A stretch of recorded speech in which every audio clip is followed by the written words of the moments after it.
When I lived in Portsmouth, New Hampshire, I participated in an annual 5K race on the 4th of July. Following the 5K, I had a 1-mile survival run where the participants ran in combat boots and a pack with 15 pounds of weight in it. Now, the last time I had done anything like that, I was in the Army Ranger School in the early 70s, and I guess I forgot how much different it was to run with extra weight like that. That extra 15 pounds really slowed my pace from the pace I had in the earlier 5K race. Now, the point of this is that in life we need to shed weight so that we will not be hindered by excess baggage. I'm speaking about emotional wellness, and the thing that will weigh us down the most is the weight of guilt over our past sins.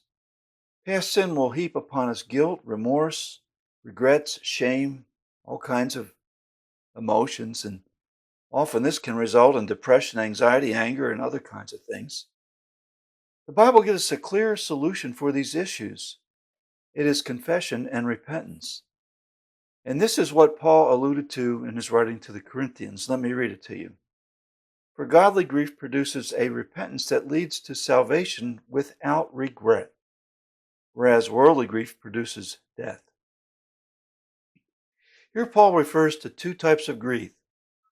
The grief here refers to sorrow, pain, grief, affliction as experienced by a person. It can be something similar to what someone experiences in a deep state of remorse or loss. And these are definitely things that can weigh us down. However, there are two types of grief. Paul says there's a godly grief and a worldly grief.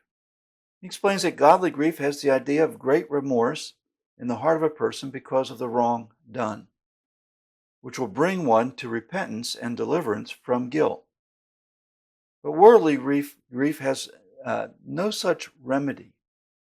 Years ago, a young woman asked me to meet her as she was dealing with an emotional issue of depression. I sat down with her and asked her a few questions about her life. I discovered that she had a very sordid past, which included drug and alcohol abuse, sexual immorality, rebellion against her parents, bad language, and just a host of other things, typical things. I took a little page out of Jay Adams' book, which is titled Competent to Counsel. I recommend that book. And drew a stick figure of a man holding up a plate over his head.